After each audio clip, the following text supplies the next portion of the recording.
অরিন্দম আচার্য এই মুহূর্তে রাস্তা দিয়ে যেতে যেতে ইমিডিয়েটলি অরিন্দম আচার্য প্রাক্তন পুলিশ কর্তা, মানে এটাই হচ্ছে পার্ক স্ট্রিট, যেখানে ক্যান্ডিডেটের সাথে অনেকেই রয়েছেন। অরিন্দম দা, এই মুহূর্তে সায়রা শাহ হালিম, কি মনে হচ্ছে? খুব ভালো লাগছে তো আপনি যে এভাবে কভারিং করছেন টু নো দ্য ট্রুথ, এবং সাধারণ মানুষের দ্বারে দ্বারে আজকে পৌঁছে দিচ্ছেন, এটা আমি খুব গর্ববোধ করি। সায়রা শাহ হালিম বা বামফ্রন্টের নিশ্চয়ই তো পাশে তো রয়েছে তো। হ্যাঁ, আমরাও তো চাই এরকম শিক্ষিত মানুষরা আজকে সত্যি জিনিসটার জন্য আমাদের ভারতের, এবং সত্যি রাজনীতিতে আজকে ভালো ভালো মানুষ আসুক। আমরা চাই যে রাজনীতিতে যাতে ক্রিমিনালদের যে সেলটার না হয়, সুস্থ একটা রাজনীতিবিদ আনার জন্য আজকে শিক্ষিত মানুষরা এগিয়ে আসুক। আমরা সত্যি এটা চাই, এবং আমার এটাও আশা যে আগামী দিনে রাজনীতি ছাড়া ভারতের যে ফান্ডামেন্টাল চুরি চুরি না না চুরি, এইটাই তো আজকে প্রতিবাদ হচ্ছে। এই তো আমি আজকে বেরোলাম, আজকে সমস্ত জায়গায় যে হোটেলে খেতে যাচ্ছি, আপনি বিশ্বাস করবেন না ময়ূকবাবু, একটা জায়গায় আজকে আমি একটা মিটিংয়ে ছিলাম, আজকে সব জায়গায় শুধু এটাই আলোচনা হচ্ছে যে এনআইএ যদি হাইকোর্টের অর্ডারে হতে পারে, সেখানে নিয়ে আজকে বাধা হচ্ছে। আজকে এত চুরি, আজকে এত শিক্ষিত মানুষ তারা আজকে চাকরি পাচ্ছে না, চতুর্দিকে আজকে দুর্নীতি। এইটাই তো এইটাকে কেটার করতে পারবেন? রাস্তা দিয়ে একজন টিভি প্যানেলিস্ট, প্রাক্তন পুলিশ কর্তা, তিনি রাস্তা দিয়ে যেতে যেতে আপনাদের দাঁড়িয়ে বললেন, এই যে আবেগ, এই ভদ্রমহিলার আবেগ, সবাই বলছেন যাই করে নিন, আয়েগা তো তৃণমূলী। তা এইটাকে how do you counter this? না, এটা একটু বাইনারি চলছে মানুষের। কোনো মানুষ এই কথা they think like that, but কিন্তু এখানে যা আমাকে যা ফিডব্যাক যা মানুষের দিয়েছেন, কি মানুষের পরিবর্তন নিশ্চয়ই চায়। এই বছর একটু মালা বদল করতে চায়, কি অনেক হয়ে গেছে। সেটা বিজেপি নয় কেন? If not Trinamool, why not BJP? BJP একটু সাম্প্রদায়িকতা শাসন করেন, একটু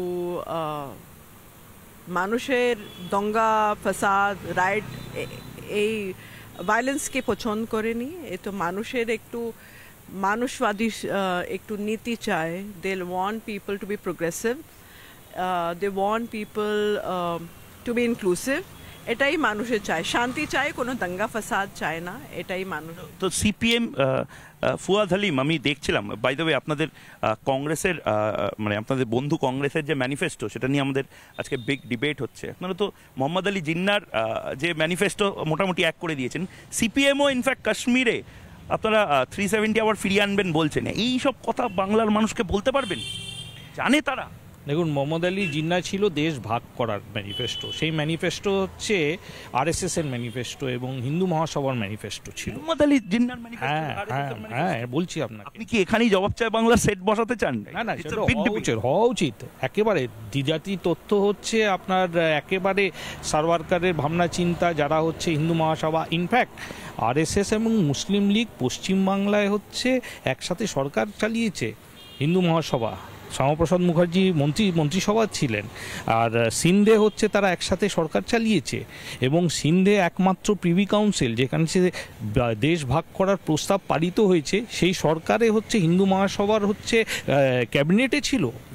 আমি ইতিহাস এই যে কথাটা বললে যে মোহাম্মদ আলী জিন্নার যে ম্যানিফেস্টো, সেটা হচ্ছে হিন্দু মহাসভার কথা না উচ্চারণ করুন, অন্য কারোর নাম তুমি উচ্চারণ করছো, এটাই হচ্ছে রাজনীতি, যেটা হচ্ছে ভুল রাজনীতি। আচ্ছা, এইটা আমি আমার ধারণা দেবশ্রী চৌধুরী আমাদের এই শোটা দেখছেন, এবং দেবশ্রী চৌধুরীর কাছে এর কাউন্টার সায়রা শাহ হালিম এবং ফুয়াদ হালিম যেটা বললেন তার কাউন্টার নেব।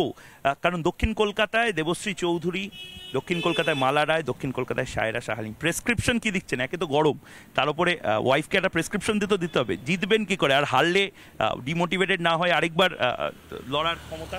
আমি তো ওয়াইফকে প্রেসক্রিপশন দেবো না, আমার কমরেডকে প্রেসক্রিপশন দেবো, যে লড়াই করছে, মানুষের হয়ে লড়াই করছে, এবং মানুষের জন্য লড়াই করার জন্য যা যা করণীয় সেইভাবে হচ্ছে প্রেসক্রিপশন শুধুমাত্র আমি দেব না, আমাদের সব কমরেড যারা হচ্ছে এই এলাকার মধ্যে কাজ করছে তারা এই প্রেসক্রিপশন দেবে, যে দাঁতে দাঁত কামড়ে পড়ে থাকা, প্রত্যেকটা হচ্ছে মানুষের কাছে পৌঁছে যাওয়া, এবং বার্তার মধ্যে নীতি আদর্শ বাদ দিয়ে অন্য কিছু যেন না থাকে। বেশ, একদম অনেক রাত হয়েছে, এবং আপনাদের ডিনারের পরেও আমরা এখানে একটু আপনাদের বললাম, কারণ কি এটা আলটিমেটলি ঘুমের দেশে যাওয়ার আগে ভোটের দেশে আমাদের এই অ্যানালিসিসটা চলতে থাকবে। থ্যাংক ইউ সো মাচ দুজনকে, অনেক অনেক কংগ্রাচুলেশনস, এবং লড়াইটা চোখে চোখ রেখে আমরা করবো। ফুয়াদ্দা, আপাতত এখানেই আমি শেষ করছি। পার্ক স্ট্রিট বা মোহাম্মদ ইশাক রোড বা কেট স্ট্রিট, যাই বলুন না কেন, কোথায় যায়, কোন দিকে যায়, সেইটার দিকে আমাদের চোখ থাকবে। অরিন্দম আচার্য এই মুহূর্তে রাস্তা দিয়ে যেতে যেতে ইমিডিয়েটলি অরিন্দম আচার্য প্রাক্তন পুলিশ কর্তা, মানে এটাই হচ্ছে পার্ক স্ট্রিট, যেখানে ক্যান্ডিডেটের সাথে অনেকেই রয়েছেন। অরিন্দম দা, এই মুহূর্তে সায়রা শাহ হালিম, কি মনে হচ্ছে? খুব ভালো লাগছে তো আপনি যে এভাবে কভারিং করছেন টু নো দ্য ট্রুথ এবং সাধারণ মানুষের দাঁড়ে দাঁড়ে আজকে পৌঁছে দিচ্ছেন, এটা আমি খুব গর্ববোধ করি। সায়রা শাহ হালিম বা বামফ্রন্টের নিশ্চয়ই তো পাশে তো রয়েছে তো, হ্যাঁ আমরাও তো চাই এরকম শিক্ষিত মানুষরা আজকে সত্যি জিনিসটার জন্য আমাদের ভারতের এবং সত্যি রাজনীতিতে আজকে ভালো ভালো মানুষ আসুক। আমরা চাই যে রাজনীতিতে যাতে ক্রিমিনালদের যে সেলটার না হয়, সুস্থ একটা রাজনীতিবিদ আনার জন্য আজকে শিক্ষিত মানুষরা এগিয়ে আসুক। আমরা সত্যি এটা চাই এবং আমার এটাও আশা যে আগামী দিনে রাজনীতি ছাড়া ভারতের যে ফান্ডামেন্টাল চুরি চুরি চুরি না না চুরি, এইটাই তো আজকে প্রতিবাদ হচ্ছে। এই তো আমি আজকে বেরোলাম, আজকে সমস্ত জায়গায় যে হোটেলে খেতে যাচ্ছি, আপনি বিশ্বাস করবেন না ময়ূকবাবু, একটা জায়গায় আজকে আমি একটা মিটিংয়ে ছিলাম, আজকে সব জায়গায় শুধু এটাই আলোচনা হচ্ছে যে এনআইএ যদি হাইকোর্টের অর্ডারে হতে পারে, সেখানে নিয়ে আজকে বাধা হচ্ছে। আজকে এত চুরি, আজকে এত শিক্ষিত মানুষ, তারা আজকে চাকরি পাচ্ছে না, চতুর্দিকে আজকে দুর্নীতি। এইটাই তো এইটাকে কেটার করতে পারবেন? রাস্তা দিয়ে একজন টিভি প্যানেলিস্ট, প্রাক্তন পুলিশ কর্তা, তিনি রাস্তা দিয়ে যেতে যেতে আপনাদের দাঁড়িয়ে বললেন, এই যে আবেগ, এই ভদ্রমহিলার আবেগ, সবাই বলছেন যাই করে নিন আয়েগা তো তৃণমূলী, তা এইটাকে how do you counter this? না, এটা একটু বাইনারি চলছে মানুষের, কোনো মানুষ এই কথা they think like that, but কিন্তু এখানে যা আমাকে ফিডব্যাক যা মানুষের দিয়েছেন, কি মানুষের পরিবর্তন নিশ্চয়ই চায়। এই বছর একটু মালা বদল করতে চায়, কি অনেক হয়ে গেছে। সেটা বিজেপি নয় কেন?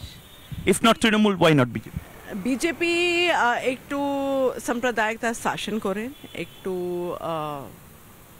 মানুষের দঙ্গা ফাসাদ রাইট এই ভায়োলেন্সকে পছন্দ করেনি। এ তো মানুষের একটু মানুষবাদী একটু নীতি চায়। They want people to be progressive, they want people to be inclusive. এটাই মানুষের চায়, শান্তি চায়, কোনো দাঙ্গা ফাসাদ চায় না, এটাই মানুষ। তো সিপিএম ফুয়াদ হালিম, আমি দেখছিলাম বাই দ্য ওয়ে আপনাদের কংগ্রেসের মানে আপনাদের বন্ধু কংগ্রেসের যে ম্যানিফেস্টো, সেটা নিয়ে আমাদের আজকে বিগ ডিবেট হচ্ছে। আপনারা তো মোহাম্মদ আলী জিন্নার যে ম্যানিফেস্টো মোটামুটি এক করে দিয়েছেন, সিপিএমও ইনফ্যাক্ট কাশ্মীরে আপনারা 370 আবার ফিরিয়ে আনবেন বলছেন। এই সব কথা বাংলার মানুষকে বলতে পারবেন? জানে তারা? দেখুন, মোহাম্মদ আলী জিন্না ছিল দেশ ভাগ করার ম্যানিফেস্টো। সেই ম্যানিফেস্টো হচ্ছে আরএসএস এর ম্যানিফেস্টো এবং হিন্দু মহাসভার ম্যানিফেস্টো ছিল। মোহাম্মদ আলী জিন্নার হ্যাঁ বলছি আপনাকে। আপনি কি এখানেই জবাব চায় বাংলার সেট বসাতে চান? না, সেটা হওয়া উচিত। একেবারে দ্বিজাতি তথ্য হচ্ছে আপনার একেবারে সারওয়ারকারের ভাবনা চিন্তা, যারা হচ্ছে হিন্দু মহাসভা, ইনফ্যাক্ট আরএসএস এবং মুসলিম লীগ পশ্চিমবাংলায় হচ্ছে একসাথে সরকার চালিয়েছে। হিন্দু মহাসভা, শ্যামাপ্রসাদ মুখার্জি মন্ত্রিসভা ছিলেন, আর সিন্ধে হচ্ছে তারা একসাথে সরকার চালিয়েছে। এবং সিন্ধে একমাত্র প্রিভি কাউন্সিল যেখানে সে দেশ ভাগ করার প্রস্তাব পারিত হয়েছে, সেই সরকারে হচ্ছে হিন্দু মহাসভার হচ্ছে ক্যাবিনেটে ছিল। আমি এই যে কথাটা বললে যে মোহাম্মদ আলী জিন্নার যে ম্যানিফেস্টো, সেটা হচ্ছে হিন্দু মহাসভার কথা না উচ্চারণ করুন, অন্য কারোর নাম তুমি উচ্চারণ করছো, এটাই হচ্ছে রাজনীতি, যেটা যে ভুল রাজনীতি। আচ্ছা, এইটা আমি আমার ধারণা দেবশ্রী চৌধুরী আমাদের এই শোটা দেখছেন, এবং দেবশ্রী চৌধুরীর কাছে এর কাউন্টার সায়রা শাহ হালিম এবং ফুয়াদ হালিম যেটা বললেন তার কাউন্টার নেব। কারণ দক্ষিণ কলকাতায় দেবশ্রী চৌধুরী, দক্ষিণ কলকাতায় মালা রায়, দক্ষিণ কলকাতায় সায়রা শাহ হালিম। প্রেসক্রিপশন কি দিচ্ছেন? একে তো গরম, তার উপরে ওয়াইফকে একটা প্রেসক্রিপশন দিতে হবে। জিতবেন কি করে? আর হারলে ডিমোটিভেটেড না হয় আরেকবার লড়ার ক্ষমতা? আমি তো ওয়াইফকে প্রেসক্রিপশন দেবো না, আমার কমরেডকে প্রেসক্রিপশন দেবো, যে লড়াই করছে, মানুষের হয়ে লড়াই করছে এবং মানুষের জন্য লড়াই করার জন্যে যা যা করণীয় সেইভাবে হচ্ছে প্রেসক্রিপশন শুধুমাত্র আমি দেব না, আমাদের সব কমরেড যারা হচ্ছে এই এলাকার মধ্যে কাজ করছে তারা এই প্রেসক্রিপশন দেবে, যে দাঁতে দাঁত কামড়ে পড়ে থাকা, প্রত্যেকটা হচ্ছে মানুষের কাছে পৌঁছে যাওয়া এবং বার্তার মধ্যে নীতি আদর্শ বাদ দিয়ে অন্য কিছু যেন না থাকে। বেশ, একদম অনেক রাত হয়েছে এবং আপনাদের ডিনারের পরেও আমরা এখানে একটু আপনাদের বললাম, কারণ কি এটা আলটিমেটলি ঘুমের দেশে যাওয়ার আগে ভোটের দেশে আমাদের এই অ্যানালিসিসটা চলতে থাকবে। থ্যাংক ইউ সো মাচ দুজনকে, অনেক অনেক কংগ্রাচুলেশনস, এবং লড়াইটা চোখে চোখ রেখে আমরা করবো। ফুয়াদ্দা, আপাতত এখানেই আমি শেষ করছি। পার্ক স্ট্রিট বা মোহাম্মদ ইশাক রোড বা কেট স্ট্রিট, যাই বলুন না কেন, কোথায় যায়, কোন দিকে যায়, সেইটার দিকে আমাদের চোখ থাকবে।